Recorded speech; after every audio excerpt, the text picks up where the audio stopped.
বৰ্তমানলৈ গ্ৰেপ্তাৰ কৰা হোৱা নাই বদৰুদ্দিন আজমলক হিন্দু সম্প্ৰদায় তথা অসমৰ মুখ্যমন্ত্ৰীৰ বিৰুদ্ধে বদৰুদ্দিন আজমলে আগবঢ়াইছে তীব্ৰ সাম্প্ৰদায়িক মন্তব্য কিন্তু তাৰ পাছতো বদৰুদ্দিন আজমলক গ্ৰেপ্তাৰ কৰা হোৱা নাই বদৰুদ্দিন আজমলৰ এই মন্তব্যৰ ৩৬ ঘণ্টা উকলি গ'ল কিন্তু বদৰুদ্দিন আজমলক গ্ৰেপ্তাৰ কৰা হোৱা নাই কিয় গ্ৰেপ্তাৰ কৰা হোৱা নাই তাক লৈ এতিয়া ৰহস্যৰ সৃষ্টি হৈছে কোনে দৰাচলতে সুৰক্ষা প্ৰদান কৰিছে বদৰুদ্দিন আজমলক আমি যদি বিগত দিনৰ ইতিহাস লক্ষ্য কৰোঁ অসমৰ সাম্প্ৰদায়িকমৰ ইতিহাস লক্ষ্য কৰোঁ তেতিয়াহ'লে ফেচবুকত যদি কোনোবাই কিবা এটা মন্তব্য কৰে তথাপিতো গ্ৰেপ্তাৰ কৰা হয় সেয়া লাগে বৰখাস্তি বুঢ়াগোহাঁইৰ কথাই হওক বা ভিক্টৰ দাসৰ কথাই হওক সকলোকে গ্ৰেপ্তাৰ কৰিছে চৰকাৰখনে কিন্তু বদৰুদ্দিন আজমলক ইমান সাম্প্ৰদায়িক ইমান ঘৃণনীয় মন্তব্য প্ৰদান কৰাৰ পাছতো গ্ৰেপ্তাৰ কৰা হোৱা নাই এই কেইটামান কথা বুজাই এই কেইটামান কথা ভাবিবলৈ বাধ্য কৰে প্ৰথম কথা বদৰুদ্দিন আজমলে যে মন্তব্য প্ৰদান কৰিছিল এই মন্তব্য প্ৰদান কৰিছিল কৰিমগঞ্জ অসমৰে এখন জিলা আৰু কৰিমগঞ্জত কাৰ সন্মুখত মন্তব্য প্ৰদান কৰিছিল ANIৰ আগত ANI হৈছে ৰাষ্ট্ৰীয় সংবাদ মাধ্যম অৰ্থাৎ ৰাষ্ট্ৰীয় নিউজ এজেন্সি যিটো নিউজ এজেন্সিয়ে দৰাচলতে বিভিন্ন সংবাদ প্ৰতিষ্ঠানক সংবাদ যোগান ধৰে আৰু ANIৰ আগত যি বক্তব্য বদৰুদ্দিন আজমলে প্ৰদান কৰিছিল সেই বক্তব্য বিভিন্ন সংবাদ মাধ্যমক প্ৰেৰণ কৰিছে বিভিন্ন সংবাদ মাধ্যমত সেই বক্তব্য বাজিছে বিভিন্ন সংবাদ মাধ্যমত সেই বক্তব্য প্ৰচাৰ হৈছে আনকি গুজৰাট নিৰ্বাচনৰ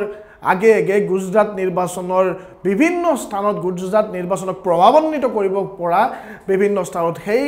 যে ভিডিঅ ভাইৰেল কৰা হৈছে ইয়ে কি বুজায় দৰাচলতে বদৰুদ্দিন আজমলে পৰিকল্পিতভাৱে মন্তব্য দিছিল ANIৰ সন্মুখত মন্তব্য দিছিল তাকো হিন্দী ভাষাত মন্তব্য দিছিল যাতে এই মন্তব্য গুজৰাট নিৰ্বাচনত প্ৰচাৰিত হয় যাতে এই নিৰ্বাচনত প্ৰভাৱ বিস্তাৰ কৰিব পাৰে দিল্লীত নিৰ্বাচন চলি আছে দিল্লী MCD নিৰ্বাচন চলি আছে এই দিল্লী MCD নিৰ্বাচনত যাতে এই যে ভিডিঅ যাতে প্ৰভাৱ বিস্তাৰ কৰিব পাৰে তাৰ বাবে বদৰুদ্দিন আজমলে দৰাচলতে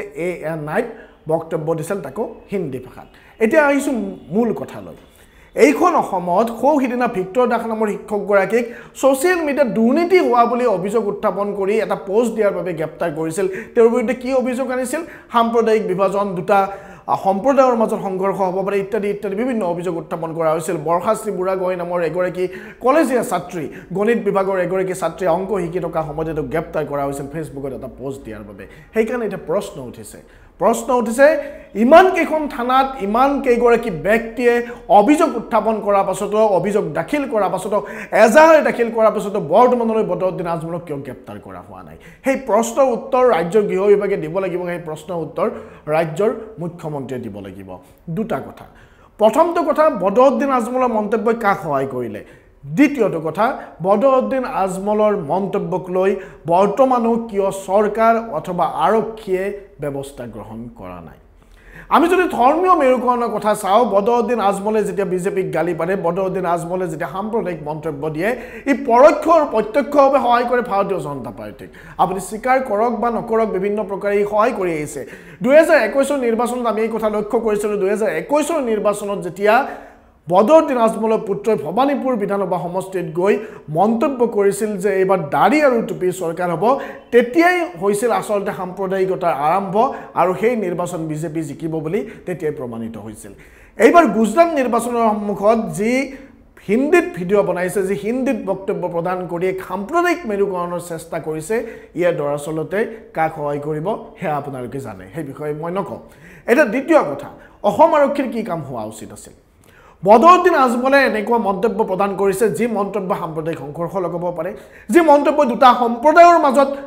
মতানৈক্য সৃষ্টি কৰিব পাৰে যি মন্তব্য সম্পূৰ্ণৰূপে দুটা সম্প্ৰদায়ক ভিত্তি কৰি দিয়া যি মন্তব্য মহিলাক অপমান কৰিছে যি মন্তব্য হিন্দু পুৰুষক অপমান কৰিছে যি মন্তব্য শুনিলে প্ৰতিগৰাকী হিন্দু অপমানিত হ'ব যেন বোধ হয় তেনে মন্তব্য কৰাৰ পাছতো বদৰুদ্দিন আজমলক গ্ৰেপ্তাৰ কৰা নাই তেনে মন্তব্য কৰাৰ পাছতো বদৰুদ্দিন আজমলৰ বিৰুদ্ধে কোনো ধৰণৰ ব্যৱস্থা গ্ৰহণ কৰা নাই ইয়ে প্ৰমাণ কৰে দৰাচলতে বদৰুদ্দিন আজমলক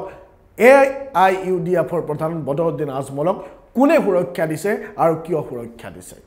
আমি যদি ইয়াৰ পূৰ্বৰ কথা লক্ষ্য কৰোঁ যোৱা ৰাষ্ট্ৰপতি নিৰ্বাচনৰ সময়ত যোৱা ৰাজ্যসভা নিৰ্বাচনৰ সময়ত দৰাচলতে AIUDF দলে কাক সহায় কৰিছিলে কাক ভোট দিছিলে তেতিয়াই চৰ্চা হৈছিল আৰু সেই চৰ্চা হোৱা কথাবোৰ এতিয়া পুনৰ উত্থাপন হৈছে কাক সহায় কৰিছিলে বদৰুদ্দিন আজমলৰ দলৰ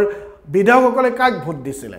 সেই কথাবোৰ যদি আমি পৰ্যালোচনা কৰোঁ তেতিয়াহ'লে আমি দৰাচলতে গম পাম বদৰুদ্দিন আজমল দৰাচলতে কাৰ এজেণ্ট আৰু ইমান সাম্প্ৰদায়িক আৰু ঘৃণনীয় মন্তব্য কৰাৰ পাছতো বৰ্তমানলৈ বদৰুদ্দিন আজমলক কিয় গ্ৰেপ্তাৰ কৰা নাই সেই বিষয়ে ভালদৰে যদি আপুনি চালি জাৰি চাই ভালদৰে যদি মই চালি জাৰি চাওঁ তেতিয়াহ'লে সকলো কথাবোৰ জল জল পট পট আৰু সকলো কথা